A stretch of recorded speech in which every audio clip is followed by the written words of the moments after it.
Mari sebelum kita memulai ibadah kita, mari kita ambil saat teduh sejenak. Saat teduh dimulai.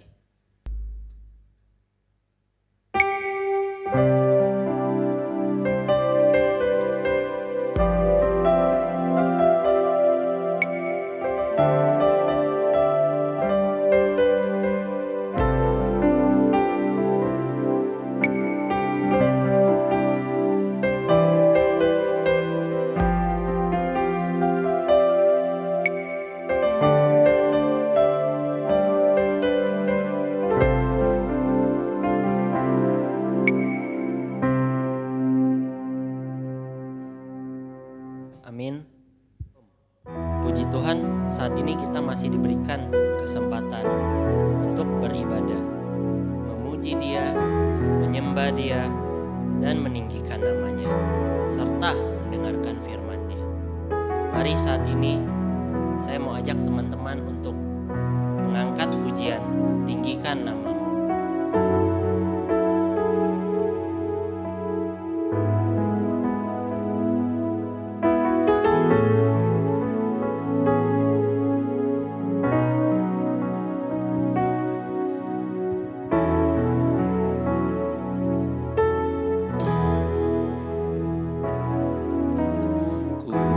Bersyukur padamu Tuhan atas kasih-Mu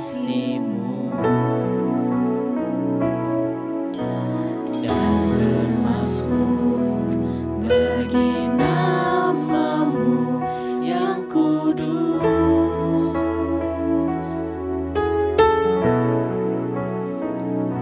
sebab Engkau kebenaran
Mari kita masuk dalam doa pengakuan dosa. Bapa yang bertata dalam kerajaan surga, pada kesempatan hari ini kami datang ke hadirat-Mu untuk mengakui segala dosa dan pelanggaran yang telah kami perbuat, baik disengaja maupun tidak disengaja. Seringkali kami berusaha untuk menutupi segala dosa dan pelanggaran yang telah kami perbuat. Kami tahu ya Bapa, Engkau adalah Allah yang Maha Tahu. Bagaimanapun kami menutupi segala dosa dan pelanggaran yang telah kami buat, tidak ada yang tersembunyi bagimu. Engkau adalah Allah yang mengasihi kami, namun kami kerap kali tidak mengasihi-Mu, bahkan lari dari hadirat-Mu. Ketika Engkau memanggil kami justru tidak mendengarkannya, karena dosa yang telah kami perbuat menghalangi hadirat-Mu masuk dalam hidup kami. Oleh sebab itu ya Bapa, kiranya Engkau mengampuni segala dosa dan pelanggaran yang telah kami buat. Kami sadar jika kami telah berdosa di hadapan-Mu. Kiranya Engkau mau mengasihi kami menurut kasih setia-Mu. Hapuskanlah segala dosa dan pelanggaran kami ya Tuhan. Ubahkanlah hidup kami menjadi baru, hidup seturut dengan kehendak-Mu. Inilah doa yang kami panjatkan, yang kami alaskan dalam satu nama Tuhan Yesus Kristus. Amin. Dengan semangat dan sepenuh hati kita angkat pujian ini. Friends of God.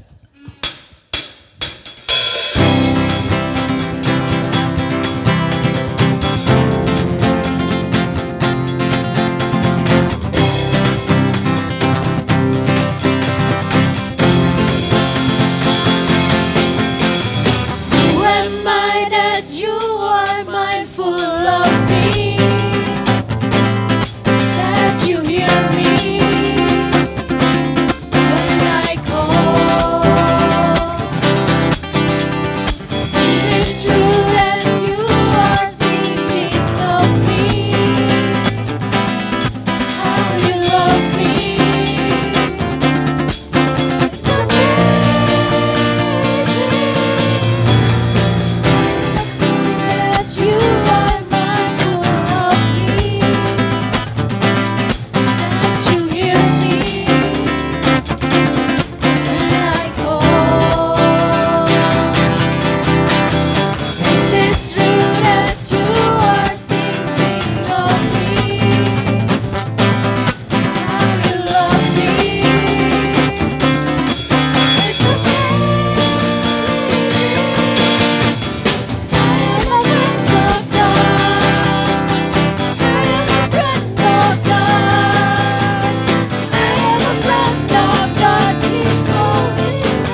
Sebelum mendengarkan firman-Nya, kita mengangkat pujian, Kami Perlu Kau Tuhan.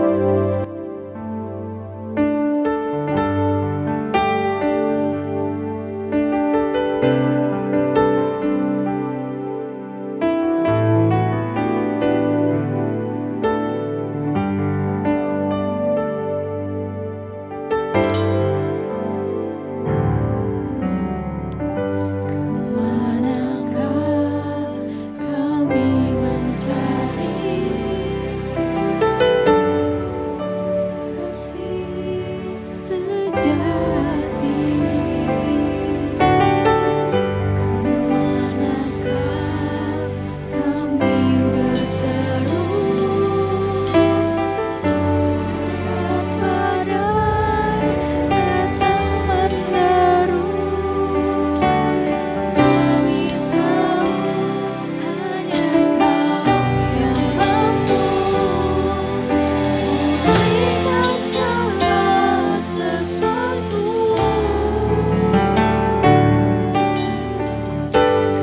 Kemanakah kami mencari kasih sejati? Kemanakah kami berseru saat badai datang meneru? Kami tahu hanya Kau yang mampu pulihkan segala sesuatu.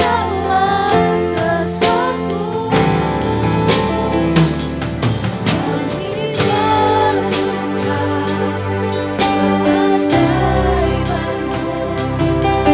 Kami butuhkan sentuhan tangan-Mu. Kami tak dapat jalan sendiri. Kami perlukan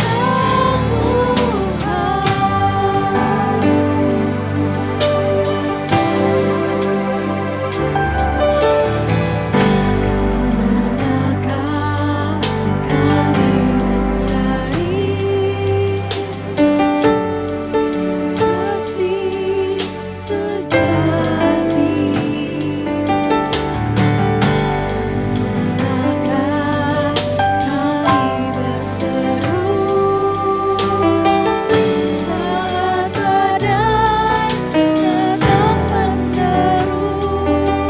Yang kami tahu hanya Kau yang mampu pulihkan segala sesuatu. Kami perlukan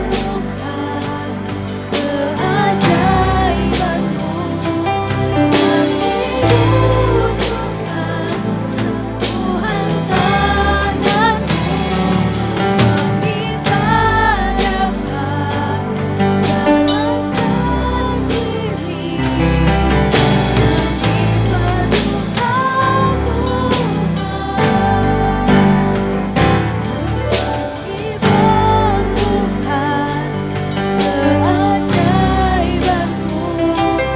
Kami butuhkan sentuhan tangan-Mu. Kami tak dapat jalan sendiri.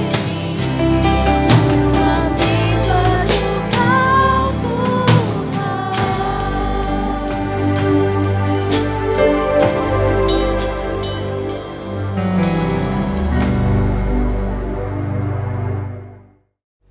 Shalom, rekan-rekan remaja pemuda yang dikasihi Tuhan. Mari di saat yang indah ini kembali kita mau belajar kebenaran firman Tuhan. Mari kita berdoa. Bapa di surga, kami mengucap syukur Tuhan untuk kasih setia Tuhan yang selalu baru dalam kehidupan kami. Setiap hari kami boleh merasakan kasih setia Tuhan yang ada dalam hidup kami. Dan pada saat hari ini Tuhan, pada hari Minggu ini, kami rindu untuk bersama-sama kembali Tuhan dalam ibadah online ini. Kami merenungkan kebenaran firman Tuhan, kami boleh melihat kebenaran firman Tuhan dan kiranya Tuhan nyatakan kehendak-Mu untuk kami boleh jalani kehidupan kami sebagai remaja pemuda Kristen. Berfirmanlah Tuhan, sebab kepada setiap kami bersedia mendengarnya. Dalam nama Tuhan Yesus kami berdoa. Amin. Rekan remaja yang dikasihi Tuhan, mari kita membuka bagian firman Tuhan. Nats yang diberikan kepada saya sebagai acuan tema pada hari ini terambil dari Roma pasal yang kedua, ayatnya yang ke-15 dan ayat yang ke-16. Roma pasalnya yang kedua, ayat yang ke-15 dan ayat yang ke-16. Mari kita sekalian membacanya bersama-sama. Sebab dengan itu, mereka menunjukkan bahwa isi hukum Taurat ada tertulis di dalam hati mereka, dan suara hati mereka turut bersaksi, dan pikiran mereka saling menuduh atau saling membela. Hal itu akan nampak pada hari bila mana Allah sesuai dengan Injil yang kuberitakan akan menghakimi segala sesuatu yang tersembunyi dalam hati manusia oleh Kristus Yesus. Demikian pembacaan firman Tuhan. Yang berbahagia adalah setiap kita yang membaca firman Tuhan ini, merenungkan, dan lebih berbahagia apabila kita boleh dengan setia melakukan firman Tuhan. Remaja pemuda yang dikasihi Tuhan, tema saat ini adalah perasaan bersalah yang benar dan salah. Perasaan bersalah yang benar dan salah. Suatu ketika ada sepasang kekasih yang sedang date. Berhubung kondisi masih harus stay at home, maka mereka dating pun di rumah. Dengan satu cara kreatif, maka si cewek pun akhirnya memasak makanan, masak makanan, menyajikannya, dan kemudian memberikannya kepada kekasih hatinya. Nah, ketika dia sudah melihat kekasih hatinya menikmati makanan tersebut, maka si cewek pun berkata kepada cowoknya, bagaimana rasanya? Dan si cowok pun dengan otomatis mengatakan, rasanya adalah seperti rasa yang pernah ada. Rasa yang pernah ada. Rasa yang pernah ada seperti apa? Wah, secara umum sekali ya. Bisa jadi si cowok ini ingin merayu ceweknya bahwa rasa cintanya kepadanya itu adalah tercermin juga, ada juga di menu masakan ini. Ada juga lagu yang mengatakan jatuh cinta berjuta rasanya. Wah, berjuta rasanya, banyak sekali perasaan-perasaan yang bisa muncul. Perasaan sedih, perasaan senang, perasaan kecewa, perasaan marah, perasaan jengkel, dan lain sebagainya. Dan salah satu dari aneka macam perasaan yang ada itu adalah perasaan bersalah. Nah, hari ini tema yang akan kita ulas bersama-sama yang diberikan oleh pengurus Komisi Remaja Pemuda GKI Bungur adalah mengenai perasaan bersalah yang benar dan yang salah. Nah, sebelumnya kita akan melihat perasaan bersalah itu seperti apa. Seorang ahli psikologi dosen saya Pak Paul Gunadi di dalam acara Telaga mengulas rasa bersalah ini merupakan suatu tindakan, suatu tuduhan, tindakan untuk menuduh dari dalam diri kita atas kegagalan menjadi atau melakukan sesuatu. Jadi tuduhan yang muncul dari dalam diri kita atas kegagalan karena sudah menjadi atau melakukan sesuatu. Kemudian juga dituliskan oleh beliau bahwa rasa bersalah itu bisa muncul dari luar. Dari orang luar yang mengatakan kegagalan kita, orang luar yang menunjukkan telunjuk tangannya mengacungkan untuk menyalahkan kita terhadap terjadinya suatu peristiwa atau terjadinya sebuah kegagalan. Dari luar dan dari dalam itu bisa memunculkan rasa bersalah. Nah, pertanyaannya sekarang bagi kita bagi kita perasaan bersalah yang benar dan salah berdasarkan firman Tuhan ini apa? Setiap kita umat manusia yang memiliki hati nurani, di dalamnya tentu memiliki dorongan-dorongan, memiliki pengalaman-pengalaman mengenai rasa bersalah. Ketika kita gagal mencapai satu standar tertentu, kita tetapkan satu standar untuk diri kita dan kita gagal mencapainya, maka otomatis rasa bersalah itu akan muncul. Nah, namun pertanyaannya, bagaimana rasa bersalah itu kita sikapi untuk kehidupan iman kerohanian kita? Rekan remaja pemuda yang dikasihi Tuhan, dari Roma pasal yang kedua ini kita melihat Lembaga Alkitab Indonesia itu mengatakan hukuman Allah atas semua orang. Nah, sebelumnya dituliskan juga di pasal yang pertama ayat yang ke-18 sampai ayatnya yang ke-32, di sana Lembaga Alkitab Indonesia menuliskan hukuman Allah atas kefasikan dan kelaliman manusia.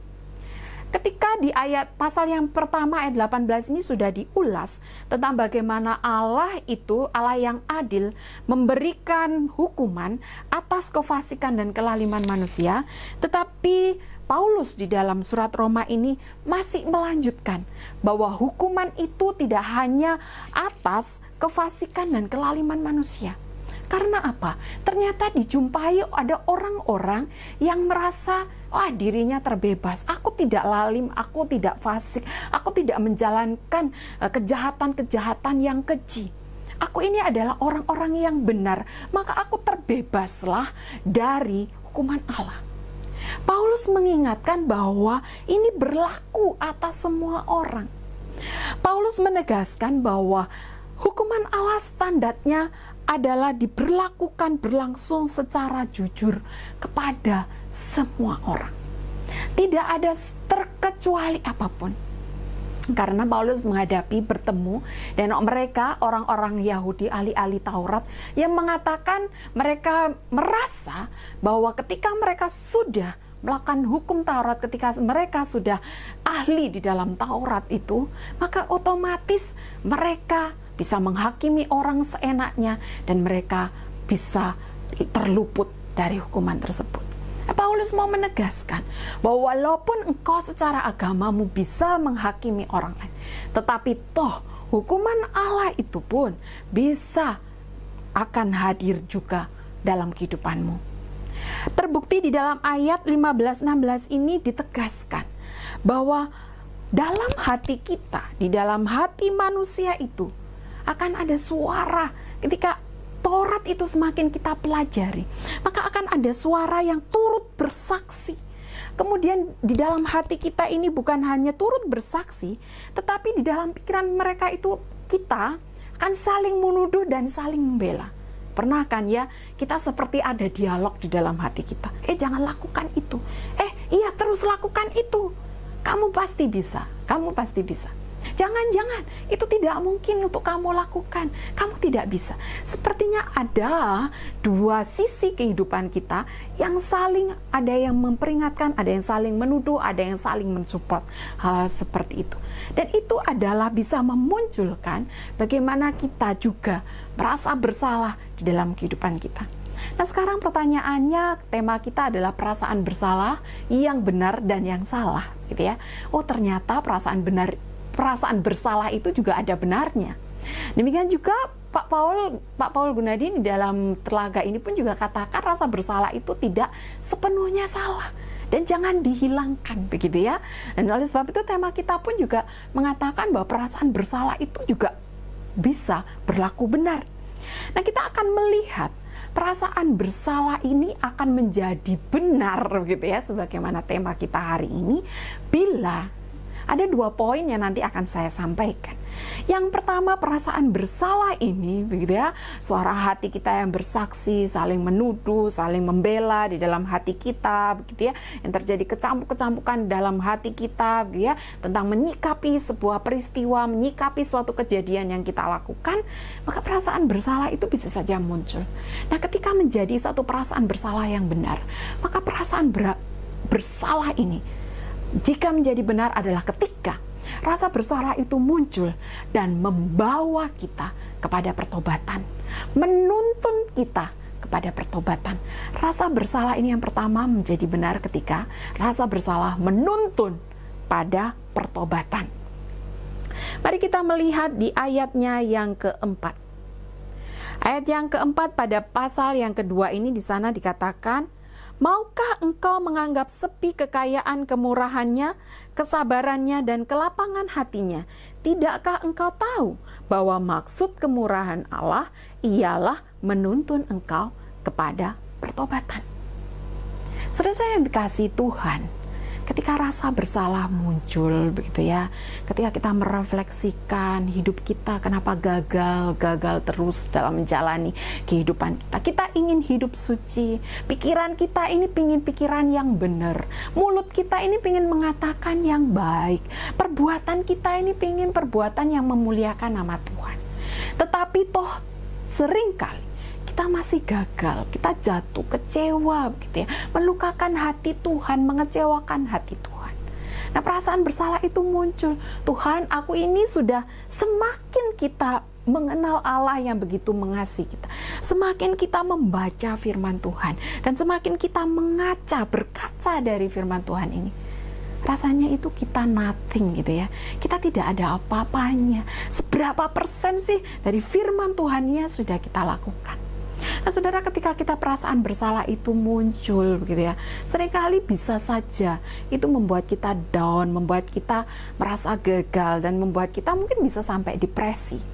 Dan rasa bersalah itu memunculkan itu.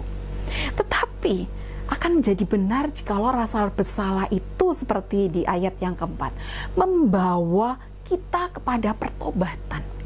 Ketika kita merefleksikan kegagalan demi kegagalan, kekecewaan demi kekecewaan, kenapa sih saya tidak bisa melakukan apa yang ingin saya lakukan? Mengapa sih saya tidak bisa memikirkan benar seperti standar firman Tuhan yang Tuhan sudah beritakan melalui hamba-hambanya dalam hidup saya? Ketika kita merefleksikan tersebut dan kita jatuh kembali di dalam dosa, jatuh kembali di dalam kegagalan hidup kita, maka seharusnya perasaan bersalah yang muncul itu adalah kita melihatnya sebagai karya Roh Kudus yang berfirman menuntun kita untuk kita bertobat. Bertobat itu apa, saudara-saudara yang kasih dalam Tuhan? Satu perbuatan, satu tindakan, satu keputusan untuk merubah diri dari apa yang tidak benar menjadi benar, apa yang jahat dari yang jahat menjadi tidak jahat, dari yang gagal menjadi berhasil.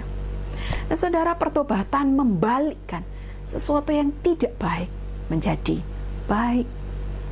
Saudara ingat kisah Petrus, ada rasa bersalah yang dia lakukan. Saudara ingat peristiwa ayam berkokok, ketika Petrus 3 kali menyangkal Tuhan Yesus. Ketika Tuhan Yesus ditangkap di Taman Getsemani, ketika murid-murid kemudian dikejar-kejar, dan Petrus pun menyangkali Tuhan Yesus 3 kali. Di sana dituliskan di dalam Lukas pasalnya yang kedua-dua, Lukas pasal 22 ayat 62, di sana dikatakan bahwa Petrus telah menyangkalin Tuhan Yesus sebagai gurunya itu. Kemudian ketika mendengar suara ayam berkokok, dia teringat bahwa Kristus Yesus pernah katakan ini. Dan dia teringat, oh ternyata aku bersalah. Dan apa yang dia lakukan? Dituliskan di Lukas 22 ayat 62 ini dituliskan Petrus menangis dengan sedih. Petrus menangis dengan sedih itu adalah sebuah ungkapan rasa bersalah yang sangat mendalam, kesedihan yang sangat mendalam dari Petrus. Kekecewaan terhadap apa yang dia lakukan. Kok bisa begitu ya? Aku sudah katakan bahwa aku tidak akan menyangkali engkau guruku. Tetapi sekarang mengapa justru di saat-saat dia ditangkap, di saat-saat penderitaannya, aku malah menyangkal dia? Sebuah kesedihan yang tersulut dari rasa bersalah, kegagalan hidupnya sebagai murid yang seharusnya setia terhadap gurunya. Menangis dan bersedih. Tetapi saudaraku, lihat di dalam perjalanan Petrus selanjutnya dan di awal-awal kisah para rasul. Di surat kisah para rasul di sana dituliskan dengan luar biasa. Petrus yang menangis dengan sedih, yang penuh dengan penyesalan itu adalah Petrus yang dengan tegak berdiri memberitakan firman Tuhan. Dan saudara, di sana lihat begitu banyak orang yang percaya kepada Kristus. Dari seorang Petrus yang gagal, dari seorang Petrus yang merasakan satu kebersalahan dalam dirinya, menangis menyesal, tetapi toh dia tidak terpuruk terus-menerus dalam penyesalannya, dalam rasa bersalahnya, tetapi dia bertobat dan dia memberitakan Kristus, Juru Selamat manusia. Saudara, rasa bersalah ini menjadi benar ketika menuntun engkau dan saya pada satu pertobatan hidup. Nah saudara, kemudian apa lagi? Perasaan bersalah itu akan menjadi perasaan bersalah yang benar ketika membawa kita untuk hidup memuliakan nama Tuhan. Membawa kita untuk hidup memuliakan nama Tuhan. Saudara yang kasih Tuhan, pada ayat yang ke-9 begitu, ayat yang ke-7 begitu ya. Ayat yang ke-7 di sana dikatakan hidup kekal kepada mereka dengan tekun berbuat baik, mencari kemuliaan, kehormatan dan ketidakbinasaan. Saudara, ketika muncul rasa bersalah dalam kehidupan kita, gitu ya, kita itu merasa bahwa hidup kita itu nothing, merasa hidup kita itu buruk gitu ya. Ada sesuatu hal yang sebenarnya tidak pantas dari kehidupan kita. Dan itu di ayat 16 dikatakan di sana, hal itu akan nampak pada hari bila mana Allah sesuai dengan Injil yang kuberitakan akan menghakimi segala sesuatu yang tersembunyi dalam hati manusia. Saudara, rasa bersalah itu tersembunyi loh dalam hati kita. Orang lain nggak bisa deteksi, tidak mudah terdeteksi begitu ya, karena rasa bersalah itu pun juga sangat tersembunyi di dalam hati kita. Kita bisa dengan mudah menutupinya, kita bisa dengan mudah mengabaikannya begitu ya, kita bisa dengan mudah melupakannya gitu ya, dan kita bisa membuat dengan mudah orang lain itu sama sekali tidak melihat ada dalam hidup kita. Tetapi mengapa pada poin kedua ini saya mengajak kita untuk melihatnya begini. Ketika kita muncul rasa bersalah, kita memikirkan ada kegagalan, ketika kita memikirkan bahwa kita belum bisa mencapai apa yang standar Allah inginkan, maka di situ ada sebuah refleksi yang kemudian berawal dari rasa bersalah itu kemudian muncul move on, gitu ya, satu kebangkitan, ada satu tekad, dan tekadnya itu apa saudara-saudara? Adalah mencari kemuliaan Allah, hidup makin memuliakan Allah. Dengan dasar bagaimana? Dengan dasar melihat bahwa kegagalan, kekecewaan, kesalahan yang kita lakukan ini membuat kita merasa nothing di hadapan Allah, sehingga membuat kita itu sungguh-sungguh mencari kemuliaan Allah, dan hanya Allah lah yang patut dipuji dan dimuliakan. Bukan lagi tentang diri kita, bukan lagi tentang akunya kita. Saudara yang kasih Tuhan, perasaan bersalah ini akan menjadi benar ketika kita mau bangkit dan memandang Kristus yang mulia itu, meletakkan kemuliaannya itu di atas segala-galanya. Sehingga saudara, ketika ada rasa bersalah muncul, maka itu menjadi warning kita, menjadi rambu-rambu kita bahwa siapa kita. Kita manusia lemah, kita manusia berdosa yang sangat rentan sekali untuk jatuh dalam dosa. Dan hanya Allah lah yang seharusnya menjadi tempat kita bergantung, menjadi tempat sandaran kita, dan kepadanya Allah yang mengetahui yang tersembunyi di hati kita. Kita terus mau bangkit, mencari kemuliaan namanya, memuliakan namanya dalam hidup kita sebagaimana Petrus. Nah saudara, sekarang tema ini tidak berakhir hanya perasaan bersalah yang benar, tapi bagian selanjutnya adalah perasaan bersalah menjadi satu hal yang salah. Saudara, mari kita melihat satu peristiwa yang dialami oleh Yudas. Saudara yang kasih Tuhan, Yudas dan Petrus ini sama-sama. Tidak bisa kita bilang, oh dosa ini lebih baik, dosa ini tidak baik. Saudara, setiap yang dikatakan dosa adalah sebuah kejahatan di hadapan Allah. Dan sebenarnya apa yang dilakukan Petrus dan Yudas ini sejajar, yang satu menyangkal, yang satu mengkhianati, menjual gitu ya. Sama saja begitu. Tidak setia kepada Allah, tidak setia kepada gurunya yang dia ikuti. Namun masalahnya adalah mereka pun juga sama-sama menyesal. Mereka pun sama-sama rasa bersalah. Saudara, ketika Yudas ini dituliskan di dalam Matius pasal yang ke-27 ayat yang ke-5. Matius 27 ayat yang ke-5 dia katakan bahwa dia menyerahkan. Yudas ini kemudian dengan rasa bersalahnya mengembalikan uang hasil dia menjual Tuhan Yesus. Dia kembalikan ke orang-orang Farisi, orang-orang Yahudi ini begitu ya, pemerintahan Romawi ini yang dia sudah sepakatan tadi begitu ya. Dikembalikan uangnya, tetapi toh tidak diterima ya.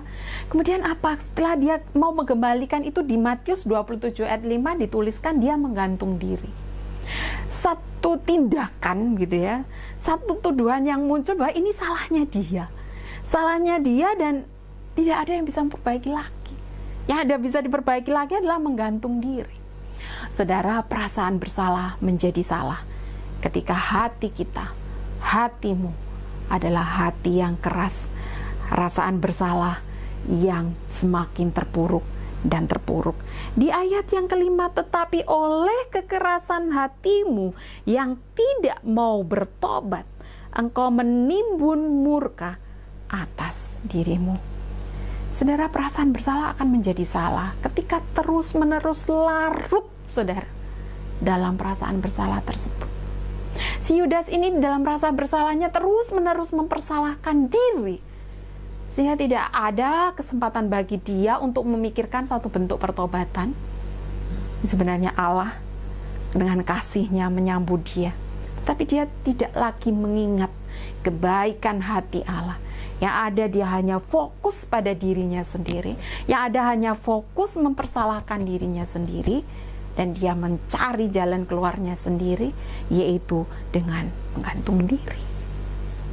Rekan remaja yang pemuda yang terkasih dalam Tuhan, ketika kita terpuruk dalam rasa bersalah kita, dan kita tidak memberikan celah kepada Allah yang Maha Mulia itu untuk menolong kita, menuntun kita di dalam pertobatan kita, maka ketika rasa bersalah muncul dan kita terpuruk di dalamnya, dan kita memiliki rasa bersalah yang sangat berlebih di dalamnya, maka itu menjadi salah. Karena apa? Efeknya adalah efek yang tidak baik, efek yang bisa saja semakin membuat orang depresi, yang membuat orang semakin merasa tidak layak, merasa sangat berdosa, tetapi tidak tersentuh oleh kasih karunia Allah, gitu ya.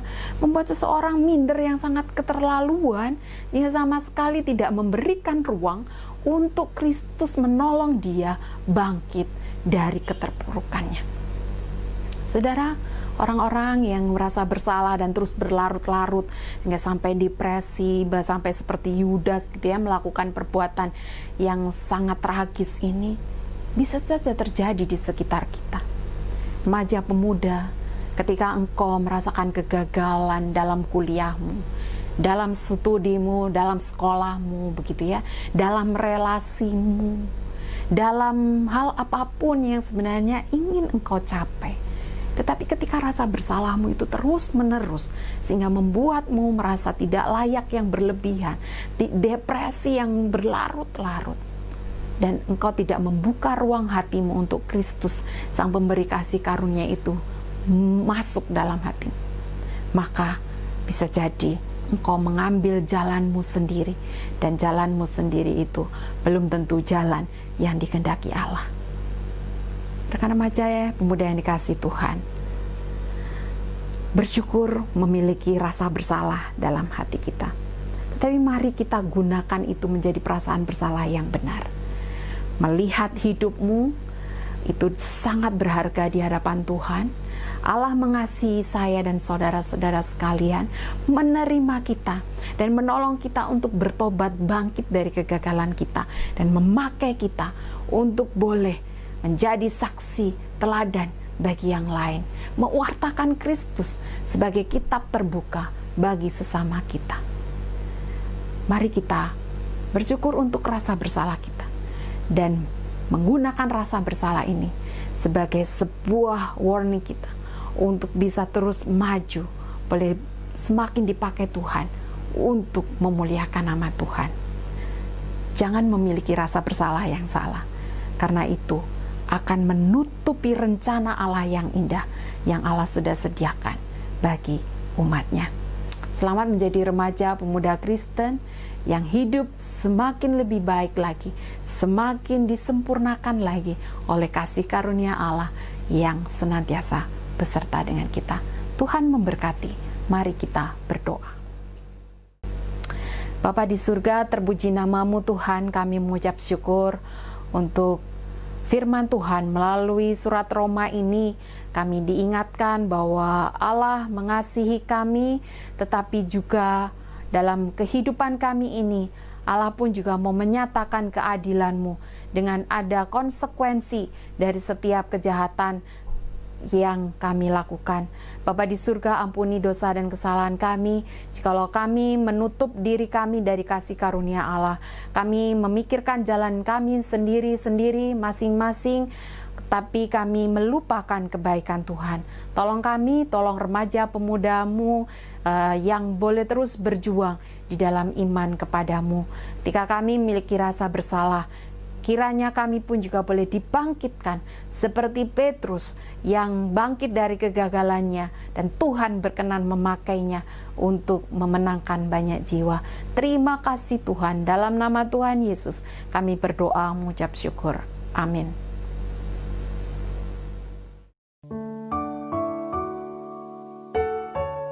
Pengabaran Injil kepada orang-orang yang belum percaya. Misi adalah gerakan yang harus kita lakukan untuk memberitakan Injil kepada orang-orang yang belum percaya kepada Tuhan Yesus. Misi itu adalah membawa orang satu langkah menuju ke Tuhan Yesus. Hidup yang tak Papa Sumatera. Kenapa kayak gitu? Karena masih banyak yang belum percaya sama Tuhan Yesus. Aku memilih bermisi ke Pulau Kalimantan. Kenapa? Karena di Pulau Kalimantan banyak anak-anak yang ingin mendengar cerita firman Tuhan, tetapi tidak ada yang memberitakan Injil tentang firman Tuhan. mereka berluka, mereka berluka.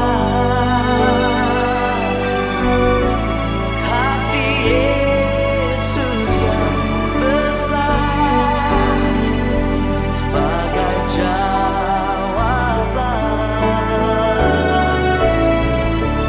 Mereka berluka, mereka berluka. Tidakkah kau sadari Dia kasih yang sejati? Mereka berluka.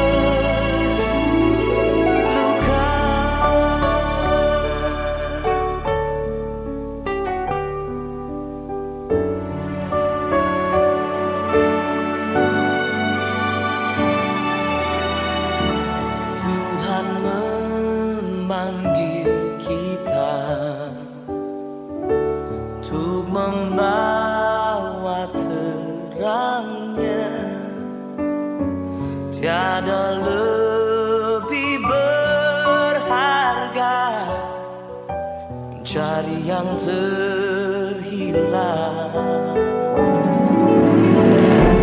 Kasih-Nya menjelikan, buatku mengerti. Mereka perlu mendengar tentang kasih-Nya. Oh,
Marilah kita bersama dengan umat Allah di masa lalu, masa kini, dan masa depan mengingat pengakuan pada baptisan kita menurut pengakuan iman rasuli. Aku percaya kepada Allah, Bapa yang Maha Kuasa, Khalid langit dan bumi, dan kepada Yesus Kristus anaknya yang tunggal Tuhan kita, yang dikandung daripada Roh Kudus, lahir dari anak darah Maria, yang menderita sengsara di bawah perintahan Pontius Pilatus, disalibkan, mati dan dikuburkan, turun ke dalam kerajaan maut. Pada hari yang ketiga, bangkit pula dari antara orang mati, naik ke surga, duduk di sebelah kanan Allah, Bapa yang Maha Kuasa. Dan dari sana ia akan datang untuk menghakimi orang yang hidup dan yang mati. Aku percaya kepada Roh Kudus, gereja yang kudus dan am, persekutuan orang kudus, pengampunan dosa, kebangkitan orang mati, dan hidup yang kekal. Amin. Kita akan memberikan persembahan yang terbaik kepada Tuhan. Persembahan dapat ditransfer ke nomor rekening yang tertera atau dapat dikumpulkan di rumah kemudian diberikan saat kembali beribadah di gereja. Mari kita berikan persembahan yang terbaik sambil kita mengangkat pujian berkat kemurahan-Mu.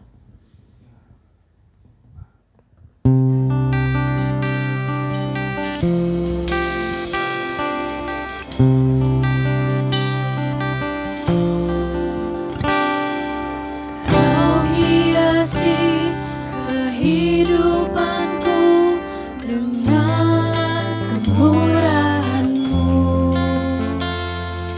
Kau rancangkan masa depanku penuh dengan harapan. Aku ada saat ini, semuanya karena kasih-Mu. Aku hidup hari ini, semua berkat kemurahan-Mu. Terima kasih, Yesus, Engkau sangat baik, teramat baik bagiku.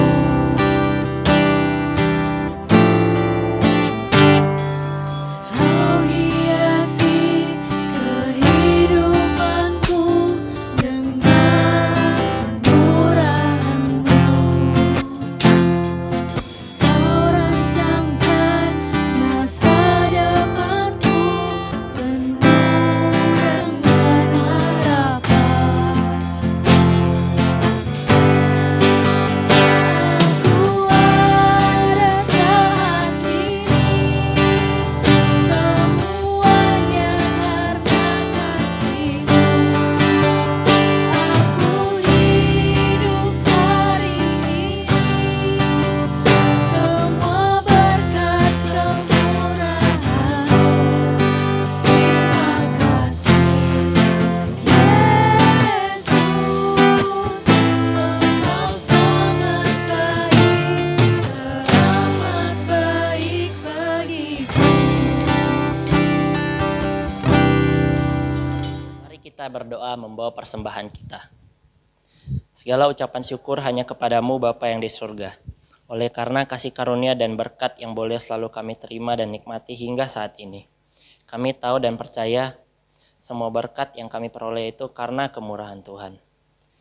Untuk itu Bapa di surga, sebagai bukti ungkapan syukur kami kepadamu saat ini, kami hendak memberikan persembahan yang kudus. Dan terimalah persembahan kami agar supaya persembahan ini boleh menjadi berkat untuk pelayanan-Mu dimanapun. Persembahan ini diperuntukkan dan digunakan dan ajarkanlah kami terus untuk tahu mengucap syukur dalam segala hal, terutama mempersembahkan tubuh kami yang hidup kepadamu. Di dalam nama-Mu Tuhan Yesus Kristus kami berdoa. Haleluya. Amin. Sebelum kita mengakhiri ibadah kita, kita angkat satu pujian kami terima.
Mari kita berdoa.